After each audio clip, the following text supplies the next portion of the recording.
Thank you so much for joining in another video, my Wednesday videos. Today I'm going to talk about smartphones and the actual cost of smartphones. Now, this is not an economic video where I deep dive into the parts and the labor that goes into making of a smartphone, but the actual hidden costs behind owning a smartphone in today's life. Now, smartphones, they have become this essential part of our lives, and uh, with this day and age, anybody can access a great smartphone. Specs are irrelevant. I went to Costco recently and they have a good collection of Motorola phones, which the specs were amazing. The price was sub $300. Specs is not an issue. I really want to talk about what smartphone brings into our life apart from those specs, right? Apart from paying that monthly contract cost or monthly bill, what else are you paying with? This is related to social media addiction, doom scrolling, and the personality changes that I've been seeing, and not just me. It's a whole world. We are seeing this epidemic of short attention span, doom scrolling, and people changing by default.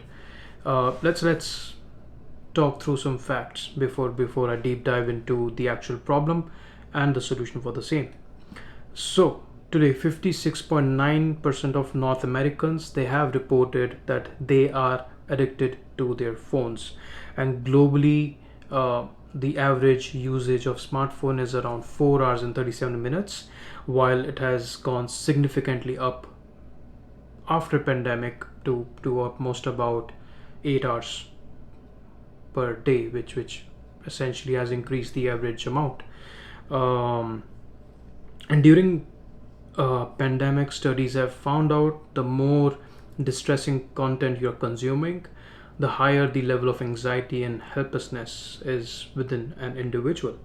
Now, with AI, your news feed, your social media, your reels, they are tailored towards what you seek out, right? If you're seeking out for distasteful content, if you're seeking out for obscene content, you will find it essentially, and your algorithm is going to be trained for the same. On the other hand, if you are looking for some positive content, some positivity, some motivation, you will find it. But even with that, I have noticed that social media apps, they tend to push distressing content a lot, because that's what clues you to them, right? So you research more about that distressful content, obscene content, and you essentially go down the rabbit hole and you are hooked to the app for quite some time. Now, apart from distractions and dissatisfactions from your regular things, this addiction is impacting our decision making abilities. We are more reliant on Google. It's easy to say, let's Google that, let's Google this. Our habits are now dependent on internet related activities, and there is always this sense of missing out, and smartphones tends to create this environment of I need to respond right now, or maybe I should be feeling the same way other people are feeling, right? So you don't have the independence of having your own feelings. That's what I feel.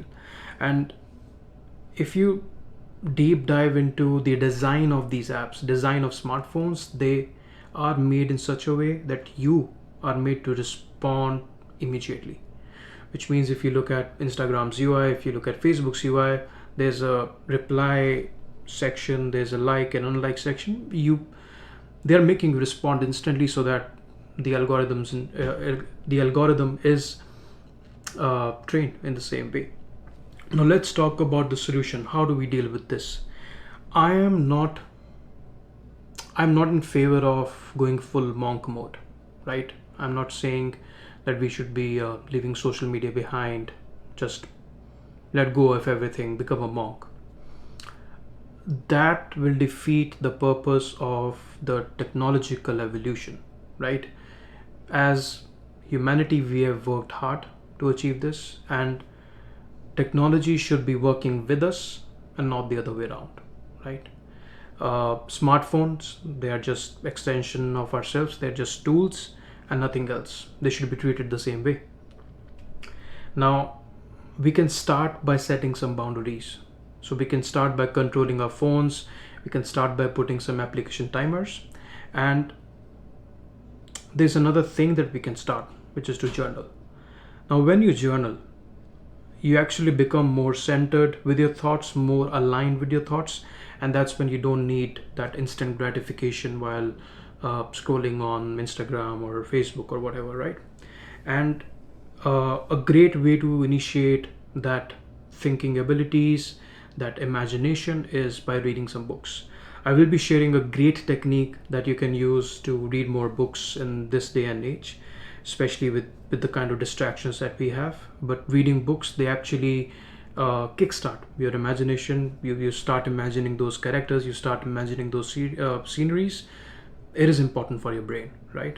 And finally, picking up a lost habit or maybe starting a new one is also a great way to rekindle that thought process of uh, achieving something, being someone. And in fact, me starting this YouTube channel is a way for me to create something rather than consume. So I spend a good amount of time researching on these videos, writing scripts, setting up these cameras, uh, going through settings, and it takes me away from my doom scrolling habit. I'm not prone to it. I'm not best at it, but again, I'm trying, and I really want you to try as well. And hence, I am putting it out in the world. Start conversations down in the comment section below. I'm pretty sure that there are people out there who want to become better, who want to enable themselves to achieve greater things. And even not that, I really want people to feel centered, feel at home with themselves, and that's it. That's the purpose of this video. Thank you so much for joining in, and I hope you have a wonderful day or night, whatever it is. Thank you.